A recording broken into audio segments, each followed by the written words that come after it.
முதலாக இங்கே வீரத்தாய் வேதனாச்சாரி பேச வாங்கி நல்ல உள்ளங்களுக்கு நன்றி செலுத்துகிறேன்.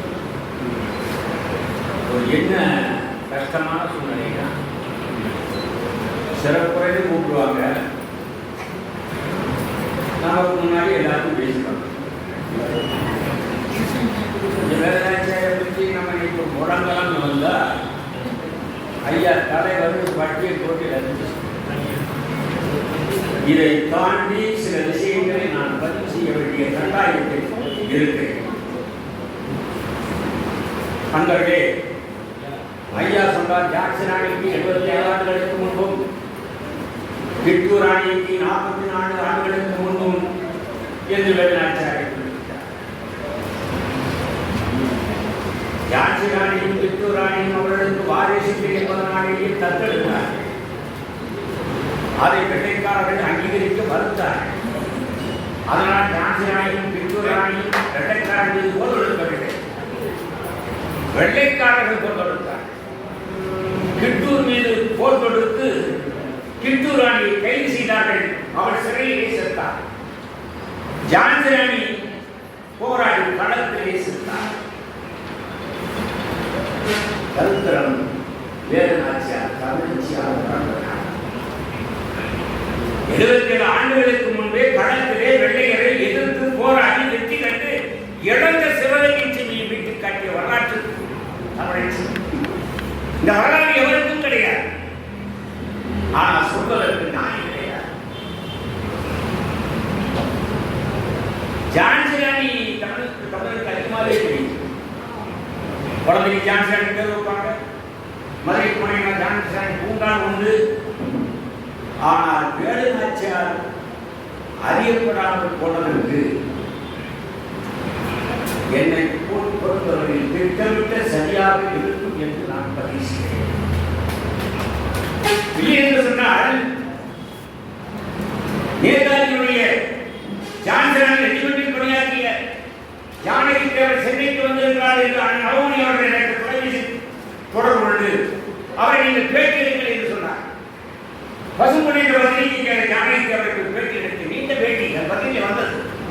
கடைசியாக அவர் கேட்டு நேதாஜி மிகப்பெரிய வீரர், மிகப்பெரிய ஆளுமையவர், ஆனால் இசை பாட்டு இதெல்லாம் ரசிக்கிற வழக்கமே அவருக்கு இல்லையா என்று கேட்டபொழுது ஜானகி அவர் சிரித்துக் கொண்டே சொன்னார், இல்லை இல்லை, ஓய்வு கிடைக்கின்ற பொழுதெல்லாம் மகாகவி பாரதியுடைய அச்சமில்லை அச்சமில்லை அச்சமில்லை பாடலை பாடச் சொல்லி கேட்பார், அவரும் பாட முயற்சி செய்தார். அந்த நேதாஜிக்கு வேலுநாச்சியார் தெரிந்திருந்தால், அந்த நேதாஜி கவனத்திற்கு வேலுநாச்சியார் சென்றிருந்தால் அவர் ஜான்சி ராணி ரெஜிமெண்டில் வைத்திருக்க மாட்டார், வேலுநாச்சியார் ரெஜிமெண்டில். என்ன செய்ய? இன்னைக்கு வேலுநாச்சியார் சரியாக அறியப்படவில்லை, சரியாக அறியப்படவில்லை. காப்பாண்டின் ஆசிரியர் பொண்ணு ஜீவாபுர கவிஞர் பத்திரிகை சுதந்திர பொன்விழாவை முன்னிட்டு அவர்கள் பொன்விழா மலர் தயாரிப்பதாக முடிவு.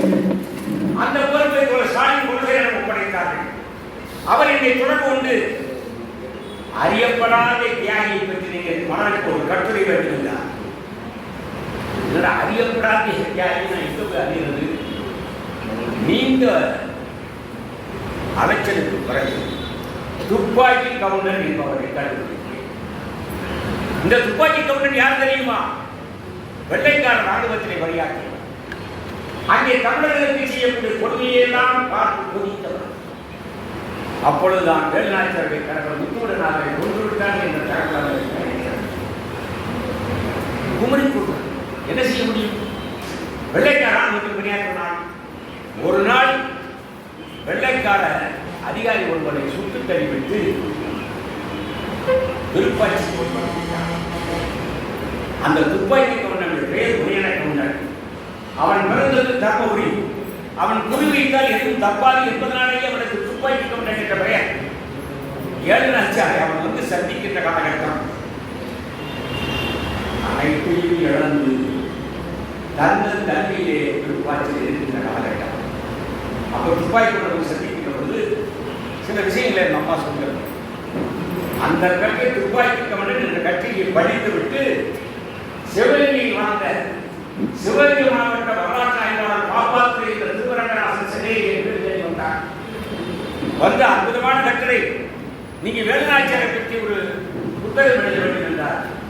நான் சொன்னேன், துப்பாக்கி கொண்டு ஒரு சின்ன கேரக்டர், வேலுநாச்சியார் என்பது மிகப்பெரிய கடல், அது இயலாது. இல்ல, நீங்க எழுதலாம், எத்தனை ஒதுங்கினாலும் நாங்கள் செய்கிறோம்.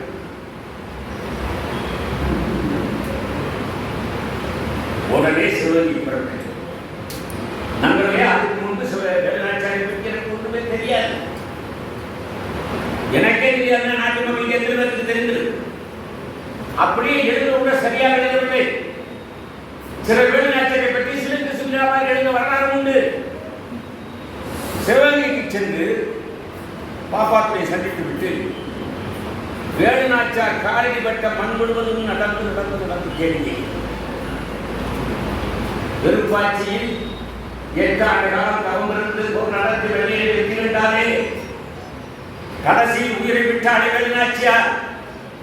அந்த வெறுப்பாட்சி அரண்மனையை தேடி போலே ஒரு குட்டிச்சுவர் மட்டும்தான். எப்படி வரலாற்றை பதிவு செய்வார்கள். அவ அந்த வீர தமிழச்சி வாழ்ந்த இடத்தில் வெறும் குட்டிச்சுவர் தான். சிவகங்கை வேலுநாச்சியார் மாமனார் சிவகங்கை சென்ற முதல் மன்னர் சசிவரனுக்கு சிலை உண்டு. வேலுநாச்சியார் கணவர் முத்துவடுநாதருக்கு சிலை உண்டு. வேலுநாச்சியாருடைய அமைச்சர் தாண்டவராயன் பிள்ளைக்கு சிலை உண்டு. மருதுசர்களுக்கு படைகளுக்கு சிலை உண்டு. வேலுநாச்சியார் எந்த இடத்திலும் சிலை இல்லை. இன்னைக்கு அரண்மனை கொண்டிருக்கிற சிலை விரலா வைத்துக் கொண்ட சிலை. வரலாற்றில் எப்படி வேலுநாச்சியார் கொலை செய்யப்பட்டார் என்பதை பாருங்கள். அதற்குள் வேலுநாச்சியார் எங்கே பதித்தார்கள் என்று ஆய்வு செய்துவிட்டு அந்த இடத்துல போய் நின்று அங்கே சிவகங்கை தமிழர்கள் மரங்களித்து கொண்டிருந்தார். உடனே வந்து கண்மணியில வீரத்தாய் வெள்ளையரை வெற்றி கண்ட வீரத்தாய் ஒரு கட்டுரை எழுதினேன். அந்த கட்டுரையை கடைசியாக இப்படி முடிப்பேன். அவருடைய வரலாற்று சொல்லிவிட்டு அப்படி வீரத்தமிழச்சி வேலுநாச்சியார் உடைக்கப்பட்ட இடத்தை இன்றைய சிவகங்கை தமிழர்கள் கழிப்பிடமாக பயன்படுத்துவது கண்ணீர் செய்து முடிச்சது. இது தென்மொழியில் வந்தவுடன் அப்போது சிவகங்கை நாடாளுமன்ற காங்கிரஸ் கட்சி உறுப்பினராக இருந்த சுதர்சன் ஆட்சியப்படி உடனே நீங்க சிவகங்கைக்கு வர முடியுமா என்றார் கோடை. அப்ப கேட்டாரு, இந்த இடத்துல வேலுநாச்சியார் பிரச்சாரத்துக்கு என்ன சான்று? சான்ற சொல்கிறேன். கடைசியாக வேலுநாச்சியாரை சந்தித்தது பழையனூர் இருளாயி என்ற பெண்மணி. அவர் கைவிட்டா, அவரை சேரி பெண்ணாக உயிர் போலியாக வேலுநாச்சியார் இருந்தார். அவர் கடைசியா போய் பார்த்து வேலுநாச்சியார் பார்த்து கதறான், தாயே இங்க என்ன செய்வீங்க? சிவகங்கைக்கு வாங்கன்னு கத்துறான். அப்ப வேலுநாச்சியார் சொல்ற, அவர் போய் போயிட்டு இனிமே நான் வந்து என்ன பண்ண போறேன்? நீ சொல்றதை நான் கேட்க முடியாது, நான் சொல்றதை நீங்க என்ன தாயே? பணத்தை கொடுத்து சிவகங்கை அரண்மனைக்கு முன்னாடி ஒரு குளம் இருக்கிற அந்த குளத்தங்கரையில ஆணைமுக கடவுள் கோயில் இருக்கு. அதுதான் நீ எனக்கு செய்யக்கூடிய இருக்கிற இருக்கு தாயே, அங்கதான் எனக்கு வரைக்கணும்னு சொன்னாங்க. இந்த அடுத்து வர ஆணை பழைய நூல் இருளாய் கட்டிய ஆணைமுக கடவுள் கல்வெட்டை பாருங்க. இப்ப அந்த கல்வெட்டை தூக்கிட்டேன். கடைசியில் சுதர்சன் ஆட்சியப்படு அவருடைய நாடாளுமன்ற உறுப்பினர்கள் மிக அற்புதமாக கட்டிடத்தை கட்டினார். இது இல்லைன்னு சொன்னா இன்னைக்கும் சிவகங்கையில தமிழர்கள் அந்த வீரத்தாயுடைய இடத்து மரங்களுக்கு முன்னுதான் இதற்கு பின்புதான். ஆனால் நாளை நந்தன பத்திரிகையில் பொறுப்பாளர்கள் தொடர் இடங்களில் பொறுப்பேற்றவுடன் நீங்கள் வேலுநாச்சியாருடைய வரலாற்றை எழுதணும், வரலாற்று புதினமாக எழுதணும். நான் சொன்னேன், அது பெரிய வேலையே இல்லை, உங்களால் முடியும்.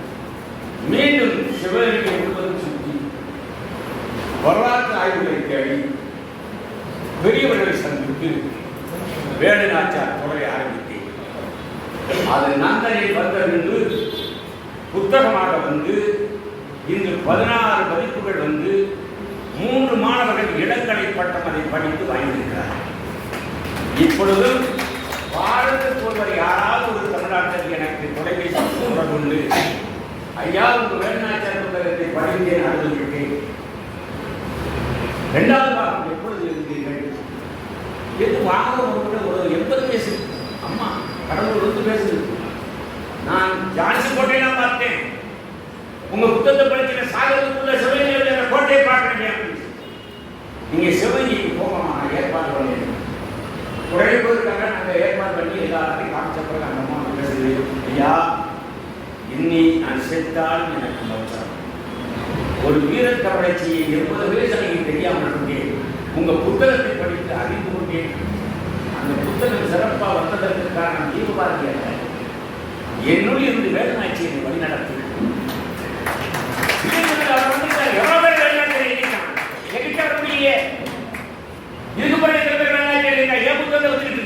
என்ன காரணம் சொன்னார்? ஒரு நாள் அப்படி எழுதப்பட்டதான் வேலுநாச்சியார். இந்த புத்தகம் வந்த பிறகு அப்பொழுது சிவகங்கை சட்டமன்ற உறுப்பினராக இருந்த இந்திய கம்யூனிஸ்ட் உறுப்பினர் முனேசேகரனை சட்டமன்றத்தில் கிளப்பியா வேலுநாச்சியாருக்கு ஒரு சுவடி இல்லை, ஒரு மணிமண்டபம் கட்ட சொல்லி கிளப்புன்னு சொல்லி கேள்வி எழுப்பினாரு ஜெயலலிதா. மணிமண்டபம் சிவகங்கை கேட்டாங்க, தயவு செய்து நீங்க காசிக்கு போக வேண்டாம், அந்த சிவகங்கை அவரை புதைத்த கிடத்தையும் அந்த மணிமண்டபத்தில் வாங்க, அங்கே உங்களுக்கு புதிய ஜீவன் பெறும்.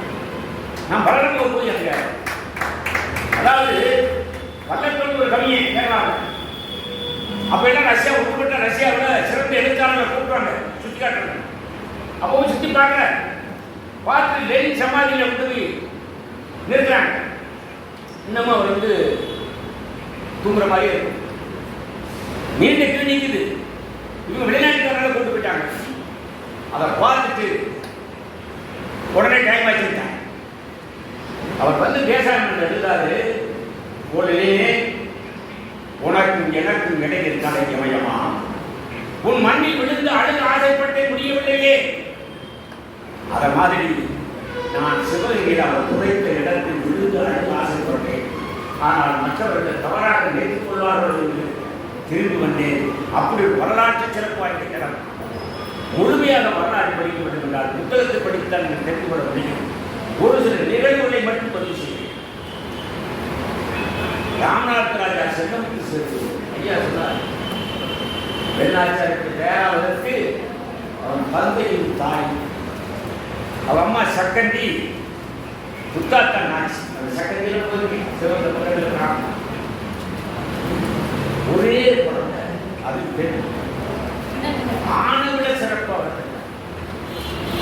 சின்ன வயதிலிருந்தே குதிரை ஏற்றம், வாழ்வீச்சு, சிறப்பும் அத்தனை சிலப்பதிகாரம், சங்க இலக்கியம், கம்பராமாயணம், மகாபாரதம் அத்தனை அந்த போக்கடை கிடைச்சிருக்காங்க. இதற்கு மேல மலையாளம், கன்னடம், தெலுங்கு, சமஸ்கிருதம், உருது, ஆங்கிலம், இந்த 6 மொழிகளையும் சிறப்பாக எழுத பேச வல்லமை இருக்கிறார். நினைச்சு பாருங்க, இன்னைக்கு நம்மளால முடியல, தமிழே நமக்கு தகராறு.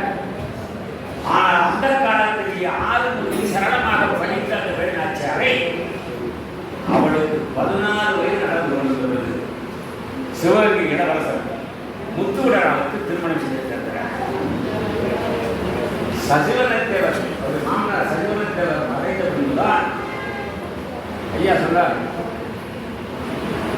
அமைச்சர் பற்றி அப்துல் ரஹ்மான் கிடைக்கிறார். தாண்டாராமன் தான் மருசவர்களை கொண்டு அந்த அரண்மனையில் பணியாட்களாக சேர்க்கிறார். தாண்டவராயன் பிள்ளை வேலுநாச்சியாருடைய மாமனாருக்கும் அமைச்சர், வேலுநாச்சியார் கணவருக்கும் அமைச்சர், கடைசி வரைக்கும் வேலுநாச்சியாருக்கு அமைச்சர். 1762 திடீர்னு கவர்னர் லாட்டி காட் அப்படின்றது சிறந்த ஆணைக்கலாம். தாண்டவராயர்கள் ஊர் இல்லை. முத்துடன் இங்கிலீஷ் இவன் அதான் சந்தர்ப்பம் பயன்படுத்திட்டு அவன் கூட வந்த மொழிபெயர்ப்பாளர் மொழிபெயர்ப்பாளர் சொல்லிட்டு இவன் இங்கிலீஷ் தொடர்ந்து கிடைக்கும். முத்துடன் உறுதியா என்ன கேட்கிறான், என்ன வரி கட்ட மாட்டியா? அது காரணம் சொல்ல மாட்டேங்க. இதுல தூது நடக்கும் அவமானப்படுத்த இங்கிலீஷ் படிக்கிறான்.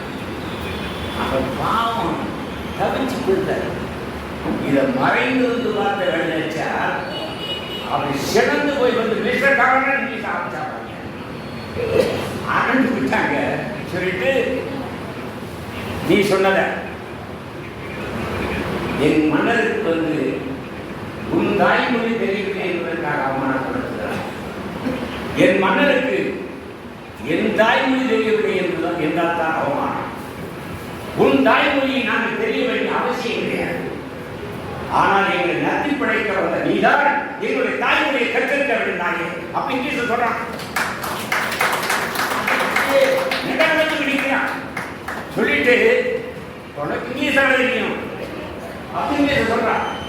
நீ என் மன்னத்தை சொல்லல, இப்போ புதுது சொல்றேன். இப்பொழுது மலையாளத்துல சொல்றேன், கேட்டுக்கோ. இப்பொழுது தெலுங்குல சொல்றேன், கேட்டுக்கோ. இப்பொழுது அத்தனை மொழியை சொன்ன உனக்கு உன் தாய்மொழி மட்டும்தான் தெரியும். எனக்கு அத்தனை மொழி தெரிந்தாலும் எனக்கு தாய்மொழி தான் தெரியும். ஆனால் மொழியை விரட்டி பார்த்து சிவந்திச்சு அனுமதிக்காது. இனி வரிகளுக்கு நீ அல்ல, உன் சார்பாக எவன் வந்தாலும் இங்கிலீஷ் சொல்றாங்க. இனி வரிகளுக்கு உன் சார்பில் நீ அல்ல, எவன் வந்தாலும் அவன் வாயுவதற்காக உயர்ந்து விட்டார். தடவி போனாங்க. இந்தியாவில் எந்த எனக்கு புரியல, ஏன் இந்த அம்மாவை என்கரேஜ் பண்ணாங்கன்னா அவ தமிழை பிறந்தா இவ்வளவு ஆயிப்போச்சா? ஐயா ஒரு கேள்வி கேட்டார், நல்ல கேள்வி.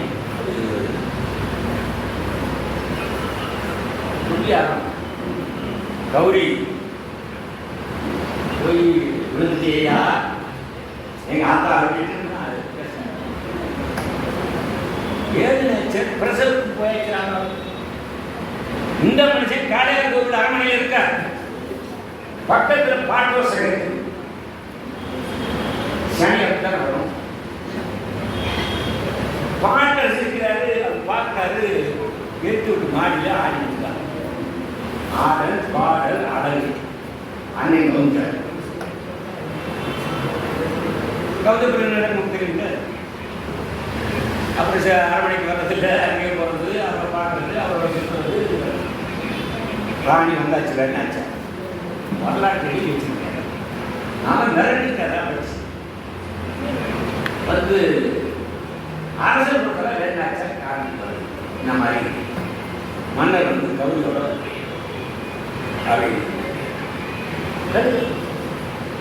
நீரே ஒரு நாள் நினைச்சிருந்தா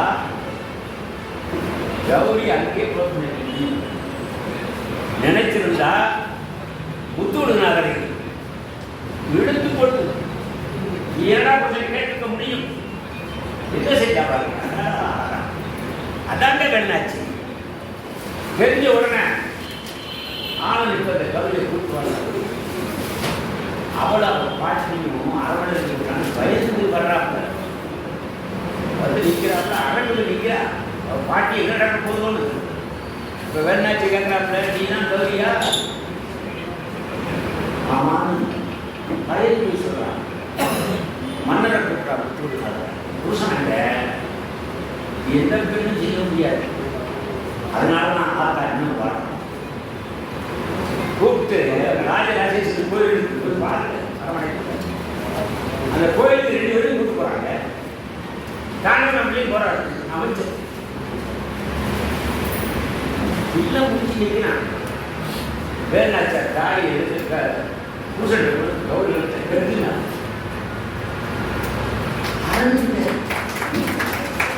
கெட்டிட்டா ராணி இருக்கிற இடத்துக்கு தாண்டவன் முகம் வாங்கி கொடுத்தாங்க.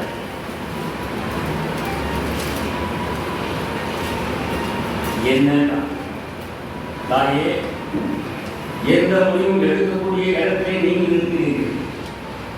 அந்த முடிவை அவன் நடத்தக்கூடிய இடத்தில் நான் இருக்கிறேன்.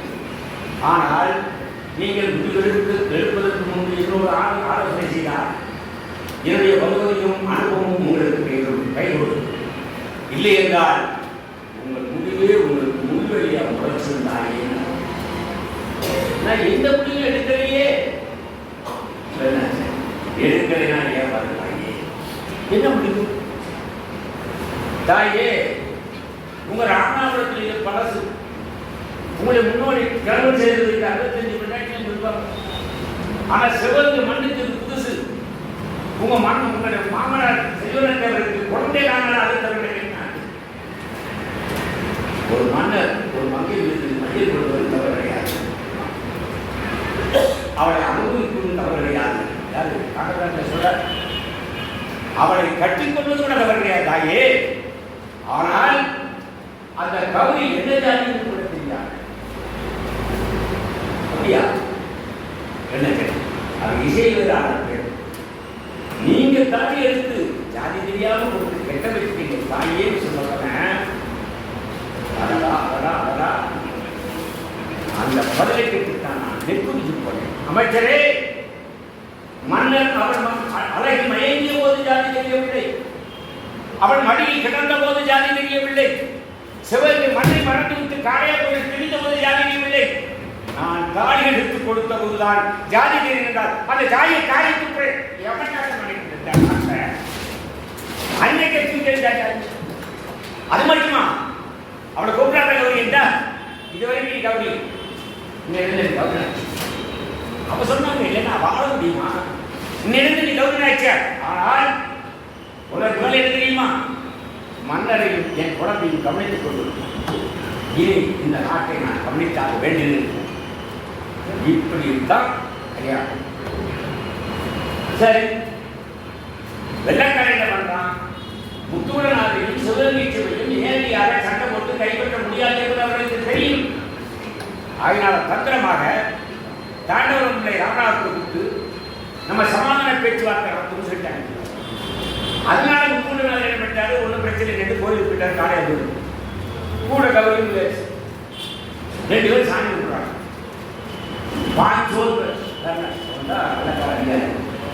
அவன் என்ன பண்றான்?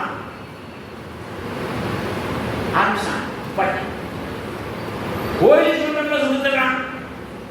சத்தம் கேட்டு முத்துனர் வெளியே ஓடுற ஆயுதத்தோட சொல்றான். முத்துனர் சாயும் போது கௌரி ஓடி தாங்கினான். அவரை சொல்றான். அப்ப சொல்ல முடியல. வேணாச்சார் தான் சொல்ல முடியாது. தகவல் தெரிஞ்சு தூங்கிட வர்றான். இதான் பரபரத்தா 80 கோடி பற்றி பேசிக்கணும். ஒன்பது வரமாட்டேங்க. அந்த விஷயம் ஓடி எனக்கு வெண்ணாச்சல் வந்து பார்க்குறாங்க. கண்கள் செத்து கிடக்கிறாங்க. அது கூட நம்மளுக்கு பாருங்க 500 பேர் சாதாரண செத்து கிடக்கிறாங்க. அந்த காளையார் கோவில் சுவர்ல, அந்த கோவில் சுவர்ல இரு வழி தெரியாத ஒரு குருடன் அந்த திருவோட ஏற்றி பிச்சை எடுத்துக்கிறேன். அவனை சுற்றுனான் வெள்ளக்காரன். அவன் நெஞ்சில பட்டு ரத்தம் அந்த திருவோட்டில் நிறைய சிதறி. இந்த பார்த்த வெண்ணாச்சா உடனே சவரக்கத்தை முடிச்சுட்டு சவரக்கத்தை முன்னாடி தாண்டவன் சொல்றாங்க. எனக்கு இருந்து படிகள் தான். ஒன்று உடன்கட்டை ஏற்பது, மற்றொன்று 1000 வெள்ளைக்காரனை களத்தில் சந்திப்பது. எனக்கு உடன்கட்டை விருப்பமில்லை. படை திரட்டின வெள்ளைக்காரன் அவன் பார்த்துறாங்க. அதனால் நான் அமைச்சர் என்பது மிக புத்திசாலித்தனமா. தாயே, வெள்ளைக்காரன் அதைத்தான் நினைக்கிறான். உங்களையும் போட்டு நினைத்தா சிவன் வரலாறு பீச்சு. அதனால நாம இங்கிருந்து தப்பிச்சு போய் கோபால் நாயகத்தை அரட்டல வாங்கி ஹைதரலியை மீட் பண்ணி அவருடைய துணையோட வெள்ளைக்காரனை உண்டு எதிர் பார்த்துன்னு சொல்லிட்டு நாம் மொத்தமாக போனால் வெள்ளைக்காரனை மறைக்கிறாங்க. ஆளுக்கு ஒரு திசையில பிரிஞ்சு போய் விருப்பாட்சியில் கோபால் நாயக்கர் அரண்மனை சந்திக்கிறாங்க. விருப்பாட்சி போகும்போது வேலுநாச்சியார் திரும்பி வர்றாங்க. பார்த்து பேசி கொள்ளங்குடி அங்கே வேலுநாச்சியார் அரண்மனைக்கு உண்மையே கொள்ளங்குடியில் அரியாக்குறிச்சி அவங்க ஒரு சின்ன ஐயனார் கொடி காடு குதிரை வரும்போது ஒரு பொண்ணு ஓடியாக வழி மார்கழி போகும் தாயே இந்த வரியை இதை வெள்ளக்கார வரைக்கும் வரான் அவங்க கையில் கிடைச்சானா இதை எடுத்து கட்டிக்குவான் எதுவும் பேருக்கு நேரத்தில் வரியை விட்டுட்டாங்க. அவர் சொல்கிறா தாயே வரியை விடுறேன் இந்த பேச போவாங்க ஆள் வேணாம் இந்த பேச போக வேணாம் குதிரையில் பழகாச்சு வெள்ளைக்காரன் பின்னாடி விளையாட்டு வந்தீங்க. அந்த காட்டில் அடர்ந்த காட்டில் திசை நெறியில இவன் உட்காந்துருக்காங்க ஐயனார் சின்ன கோவிலில் குறையாது. வெள்ளைக்காரன் வந்து இந்த வாரம் வேலுநாச்சியார் பக்கம் வந்தாங்க. எந்த பக்கம் போனாங்க தெரியுமா? தெரியும். சொல்லுன்றாங்க. சொல்ல மாட்டேன் போய் அடிக்கே நீ 1000 அடி அடிச்சால ஆத்தாவை காட்டி கொடுக்க மாட்டேங்க. ஒரே வெட்டிங்க தலை வேற முண்டமாக விழுந்தா உடையாது. இந்த தகவல் தாழ்வராயனுடைய மூலமாக வேலுநாச்சியாருக்கு துப்பாச்சி தெரியுது. கணவன் இறந்த போது நடந்தால் அந்த வீரத்தை படைச்சு நமக்காக ஒரு மாறு வைக்கிறவன் தன் உயிரை விட்டிருக்காங்க. ஒரு நாள் முழுவதும் அவளை நினைத்தே கணக்கு உண்டு. இதுக்கு பிறகு தாண்டவராயன் முதல் போற ரயில்களை பார்க்க போய் இந்த மாதிரி புத்துணரை கொடுத்தாங்க. அது மனைவி வேலுநாச்சியார் உட்பச்சு தெரிவித்தாங்க. கோபாலநாயக்கெல்லாம் பக்கபடமாக இருக்காரு. உங்களை சந்தித்து பேச வேலுநாச்சியார் விரும்புகிறான்னு சொன்ன போது ஐயனி சொல்றது என்ன தெரியுமா?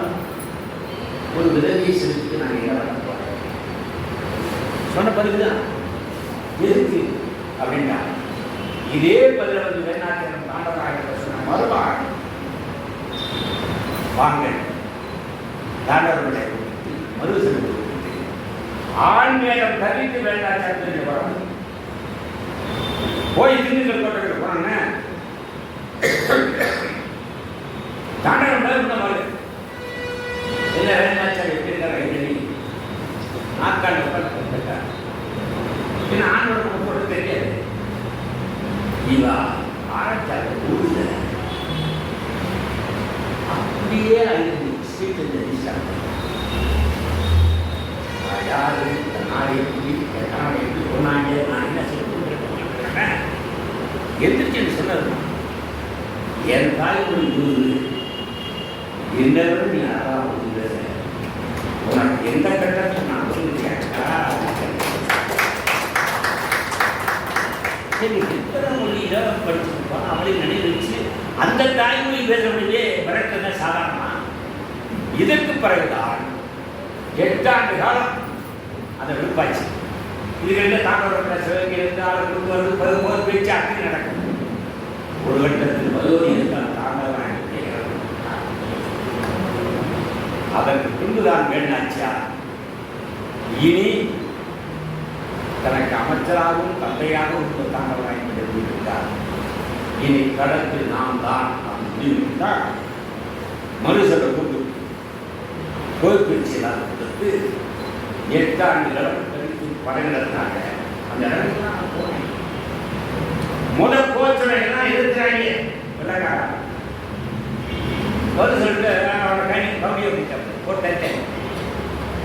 சுலைமான் இருக்கிறாங்க அப்பயும் நம்ம தேர்வுக்கு இறங்கல 2 வாரம் போட்டு காட்டி திருப்பணத்துக்கு வர்றாங்க. அங்க தங்கி இருக்கும் போதுதான் தகவல் ஒரு வேலுநாச்சியார் மானாமது ராஜகுந்திரம் வைகாட்டு கரையிலே ஆயிரக்கணக்கான வெள்ளைக்காரர்கள் நீரை காத்திருக்கிறார்கள். அந்த இடத்துக்கு போனாங்க வைகாட்டு அப்படின்னு. சரி களத்தில் சந்திச்சோன்னு மருசல் 2 பேர் தலைமையில அனுப்புறப்பட இங்கே கவுண்டர் படம் அந்த படம் 8 பேருக்கு தான் எழுதி கொடுத்தாரு. அதோட சண்டை போடுறாங்க. வெற்றி தோல்வி இல்லை 2 நாளா. 3ஆவது நாள் வேலுநாச்சியார் யானை மீது நின்று தலைமை வாங்கி போறாங்க. 6 நாளே 2 நாள் நடந்த யுத்தத்தை 1/2 நாள்ல வேலுநாச்சியார் தலைமை வாங்கி முடிச்சது. நாளையிலிருந்து வர்றாங்க. அங்கே ஒரு பேச்சு கடைசியில் சிவகங்கை வர்ற வழியில் அந்த உடம்பு அரியா போச்சு. அந்த உரையாடி கொண்ட அரியானருக்கு வந்து வேணாச்சார் அமைதியாக இருக்கிறார். இந்த செய்தி தாண்டவ அவர்களுக்கு பிடிச்சது. இது தாண்டவராயனுடைய இல்லை. நின்றுட்டு கணவர் செத்த பின்பு கணவர் கட்டிய வைரத்தாகிய வேணாச்சார் அதற்கே செத்தனும் என்று இங்கு இழந்த சிவகங்கை கைப்பற்றும் அன்புதான் இந்த வைரத்தாகிய கணக்கில் சமர்ப்பித்து தான் மாற்றப்பட்டது. இப்போது சொல்றாங்க, நம்ம மண்ணை காப்பதற்கு ஜாதி கடந்து மதம் கடந்து இனம் கடந்து மக்கள் எல்லாம் இந்த மண்ணை நேசித்தார்கள். அதில் ஒருத்தி உடையார் என்னை காட்டி கொடுத்தால் எழுப்பதற்காக தலைவர் உண்டனராக வெள்ளைக்காரர்கள் வெட்டி போட்டார்கள். அவருக்கு இந்த கோயில் கட்ட வேண்டும். அதற்கு முதல் காணிக்கையாக வைரத்தாடியை காணிக்கையாக கணவன் சென்ற ஒரு கடற்கால அந்த வைரத்தாடியை வீரத்துக்கு தலைவர்கள் 2 கிராமங்களையும் எழுதிக்கிறார். 2 பூசாரியை எழுதிக்கிறார். முடிச்சுட்டாங்க. சிவகங்கை வராங்க. சிவகங்கையில் பார்த்தீங்கன்னா தெரு பேரி வெள்ளக்காரன். அப்போ கடவுள் தெரிஞ்சு வச்சு அவளை எளிதாக உள்ள போக முடியாது. பாட்டு ஒரு படையோட எப்படி ஜீவகம் வருத்தாங்க. நாளை காலையில் பெரிய வந்து நீ சிவகங்கையை சித்திரக்கூடிய நவாப்பு படையை எதிர்கொள்ளும். சின்ன வந்து நீ திருப்பத்தூர் கோட்டையை கைப்பற்று. நாளை நவராத்திரி என்பது நாளை கோயில் ராஜராஜேஸ்வரி கோயிலை வணங்குவதற்கு பெண்களுக்கு கருத்து உருவாளர்கள் கிடைக்கிறார்கள். என் தலைமையில் பெண்கள் ஆழ்வேளத்தோடு உள்ளே நுழைந்து வெள்ளக்காரனை சந்திக்கிறேன். அப்பா தலைமையில் யார் தெரியுமா? வேலுநாச்சியார் முக்கூட நாட்டை போன்ற பாஞ்சோ நாட்டை நான் அவனை கவனிக்கிறேன். அதே மாதிரி அந்த போயாச்சு பெரிய மருந்துக்கு சின்ன மருந்து போயாச்சு மாறு வேலை போயாச்சு. அந்த கோயில் போய் பாருங்க. இனிமே இந்த புனித ஸ்தலம்னா இதுதான். இந்த ஒரு போய் பார்க்கறதே ஒரு கடமை. அந்த ராஜேஸ்வரி கோயில் கடமை. ஒரு குறிப்பிட்ட டைம் வந்து வேண்டாம் மோதிக்காங்க அப்படின்னா ஜனங்க புரியாமல் இருக்கு. வெள்ளக்காரன் பிறகுறான் பாஞ்சோருக்கு தெரிஞ்சு போச்சு. வெள்ளாச்சியர் வந்தாங்க. ஆயிரக்கணக்கில் வந்து 1000 சுட்டு தங்குறாங்க. இப்போ போடுறாங்க வெள்ளாச்சியர் அங்கே இருக்கிற. அப்போ யாரோ ஒரு பொண்ணு கிராஸ் பண்ணி ஓடுது. போய் அவன் துப்பாக்கி வச்சிருக்கான். நீங்கள் பாருங்க, அந்த துப்பாக்கிலே எத்தனை ரவர் இருந்து கொண்டு வெள்ளாச்சியர் தெரியுங்க. அவன் சொல்றான், இந்த மாதிரி தொழில் மாட்டேங்குது. 3 குண்டு தான் இருக்கு. இந்த மாதிரி தெரியும். சரி, 3 குண்டு அடக்கமே வாழ எடுத்தான். இந்த மாதிரி 2 கையிலும் வாழ எடுத்து அப்ப நின்றுட்டு ஒன்ன மாதிரி கோழையை 2 கையிலும் ஆயுதத்தை நீ சந்தித்தால் அந்த ஆயுதமே சிரிக்கும் அப்படி போட்டு ஒரு ஆயுதத்தோட மோது 10 நிமிஷம் கீழே அவனை போட்டு நெஞ்சில காலை வச்சு கட்டி குத்த போகும்போது அந்த அம்மா சொல்லுங்க, இப்பொழுது உன்னை குத்தி குடலை குத்தி நான் மழையாக போட முடியும்.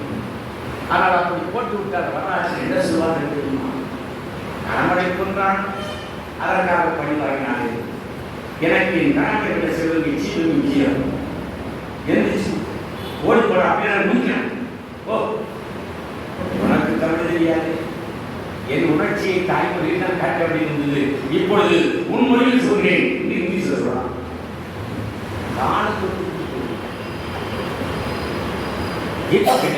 அதாவது எத்தனையோ பெண்கள் வரலாற்று நம்ம படிச்சுக்கணும். ஆனால் இவ்வளவு ஆக்ரோஷமாக இருந்த ஒரு பெண்மணியை தேசப்பற்றுள்ள யார் பார்க்க?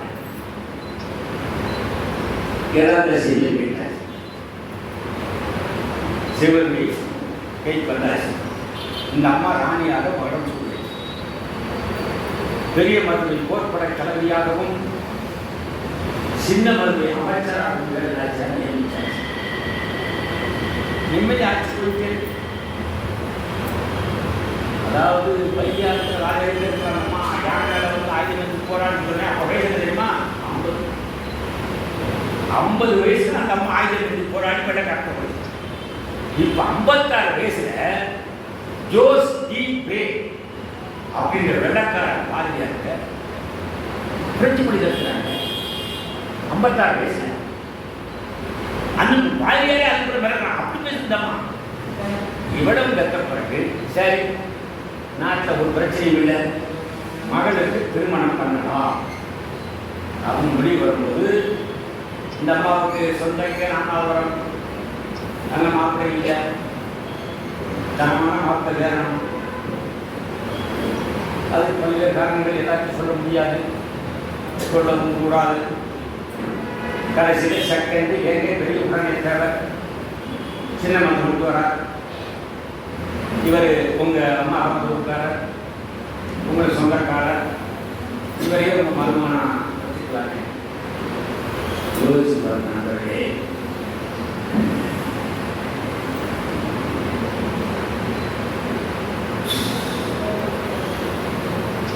சரி, அப்படி கல்யாணம் ஆயிடுச்சு. கல்யாணம் பண்ணி ஆட்சி மகட்ட கொடுத்தாச்சு. கொடுத்து நினைக்கிற மதுரை மீனாட்சி காலை, அது வேணாச்சி இடம் மீனாட்சி தபோவனம். அங்கே போய் எங்கள் அம்மா ஓய்வு எடுத்துக்கிட்டு வேணாச்சி மகள் போவோமா பாய்ச்சி ஓடியாச்சு. கடவுள் இந்த அம்மா போய் போய் அதெல்லாம் சொல்லுறேன். சட்டம் போயிட்டு வருது, கடவுள் அண்ணன் விட்டு வருது. இந்த மாதிரி உடம்பு ஒரு மாதிரி ஆகிறதுனால ஃப்ரெண்ட்ஷிப்பு போகிறான். ட்ரீட்மெண்ட் வேண்டாம். எப்படி பாருங்க, அதாவது 4 அளவுக்கு தொடர்பு பிரச்சனை போய் வைத்தியம் பார்க்கும்போது பிரெஞ்சு நாட்டு மன்னருடைய மகளுக்கு வளரி சுத்தத்திற்கு அங்கே ட்ரீட்மெண்ட்டாக முடிஞ்சு ஊருக்கு திரும்பும்போது குவாலியர் ராணி வேணாச்சாரு நண்பர். அவர் சொல்றாரு, இந்த மாதிரி போகும்போது எங்கள் ஊருக்கு வந்து போ, 2 நாள் ரெஸ்ட் எடுத்து போகணும் வர்றாங்க. கோயிலோட எடுத்து 2 நாள் தள்ளி இருக்கும்போது சிவகங்கை சிக்கல் அப்படின்னு இதை வெள்ளக்காரன் 2 நாள் ஆரம்பிச்சான். போஸ்டர் உருவாக்கி என்ன பண்ணிட்டாங்க. இப்போ வேணாச்சு படத்துல கோயிலான்னு சொன்னாங்க, நீ எப்படி போக போற, யார்கிட்ட போ, ஒன்றும் படையில ஒன்றும் இல்லை, உங்களை எடுத்து கேட்டு வேணும், அதையும் தான் பார்ப்போமே அப்படின்ட்டு குதிரை இருக்க குதிரையோட ஒரு பேர் மாதிரி கரைச்சியை போட்டேன். அதில் உட்காந்து வேணாச்சு பண்ணாங்க.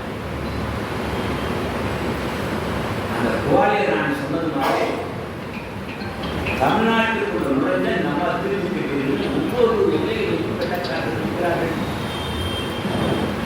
ஒரு கட்டத்துக்கு அந்த பேர் குதிரை பேர் வந்து உடனே மறைத்தாங்க. மறைவு கரைச்சியை பார்த்து வேணாச்சு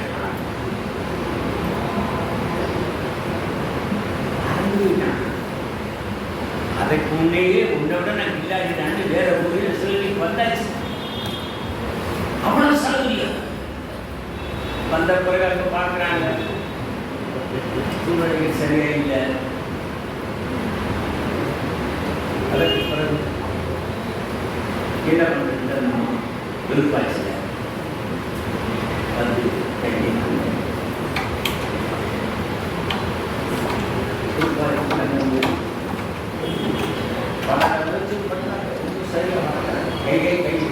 குறிச்சு 1790 வேலுநாச்சியார் வெள்ளச்சி நாச்சியார் சொல்றாங்க. அந்த சாமி எப்படி என் கேள்விக்கு இருக்குங்க. 1793 வேலுநாச்சியார் பேத்தி வெள்ளச்சி நாச்சியார் குழந்தை நாச்சியார்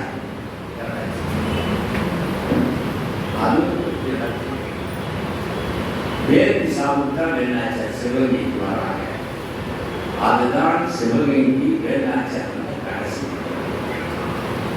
அதற்கு கவலை மட்டுமே அவர் சொல்லியிருந்தது. 1796 இறப்பார்.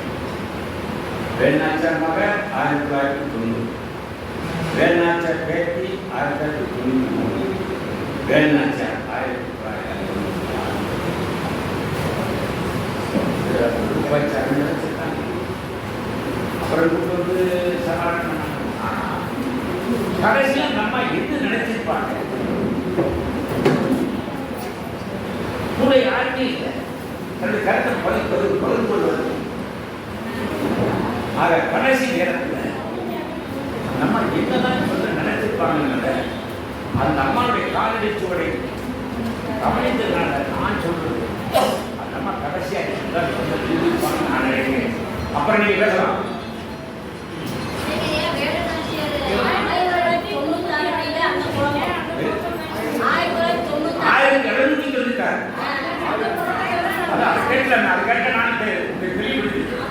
அப்ப 1990 மக சாவு, 93 பேத்தி சாவு, 1996 என்னாச்சு?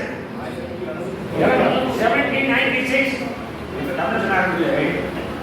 அப்ப கடைசி அந்த தாய் என்ன நினைச்சிருப்பான்?